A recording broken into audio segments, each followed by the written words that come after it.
So we need to take a look at Newton's laws of motion, starting with his first law of motion.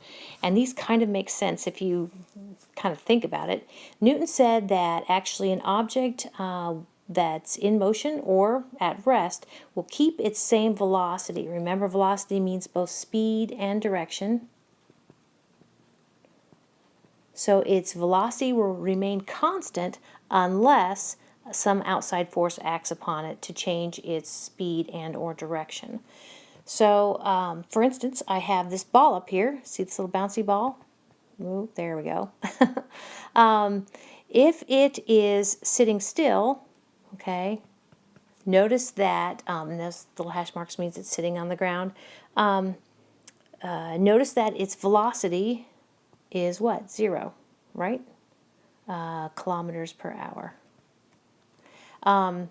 So notice that it will keep that velocity unless acted upon by some outside force. So here we go. We're going to give it a force. And just like velocities are vectors and we can use arrows, a long arrow is a great velocity and a short arrow is a less magnitude or speed. So also we can use arrows to indicate forces. So here's my force and the direction of my force. So of course that means that, see if this ball's going to move. Nope. Well, anyway, this ball will move, okay, in the direction of the force, okay, and it will continue, according to Newton's first law, it will continue that same velocity unless another force acts upon it.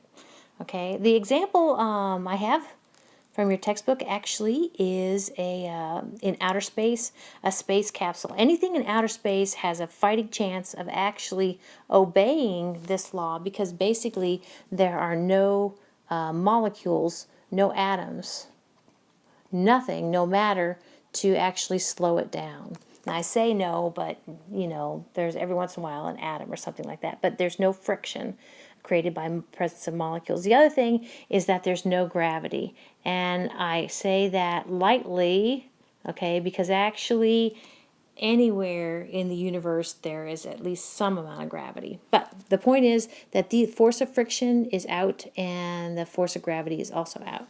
So this object really can continue down the road with the same velocity unless acted upon by some other outside force. So Newton's second law actually is kind of a nice little equation. It also deals with force. Okay, it says that, all right, I'm going to apply some sort of force and to an object, and that object has a certain mass, okay, and that it will experience a certain acceleration, a. So F is equal to m times a actually is a little math equation. We could rearrange acceleration and we could see that actually it's related to the force that's applied and the mass of the object that's accelerating, just like that. Okay, so F is equal to ma. An example we have here is a pitcher who is applying a force to the ball. Of course, as the ball is in his hand, notice that, of course, now it has velocity is equal to 0 meters per second. He applies a force and it books on down the road.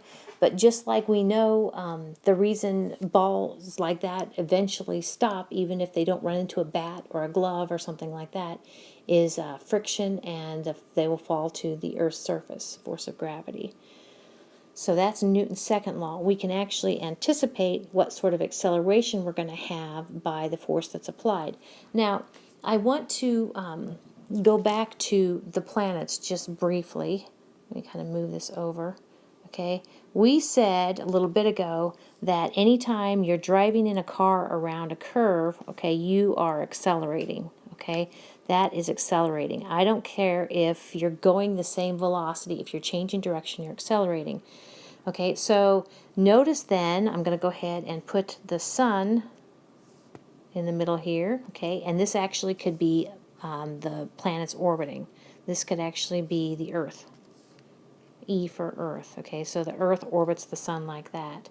So can you see that actually, since it is in a circular or elliptical pattern around the sun, the Earth is accelerating throughout its course.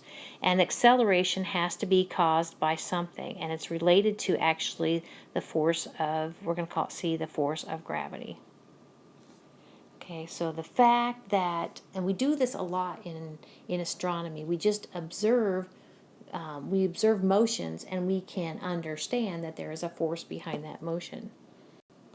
So Newton's third law is, if you have kids, maybe you've said, don't hit your sister, she's just going to hit you back. So that's what I always think of when his third law says that for every action there is an opposite and equal reaction. And there's all sorts of examples of that. The example given here is we have a chemical combustion reaction going on within the shuttle there. And then, so that actually has a downward force, and because of that downward force, there is an equal and opposite force in the other direction to go ahead and relocate that, that spacecraft, trying to insert it into orbit.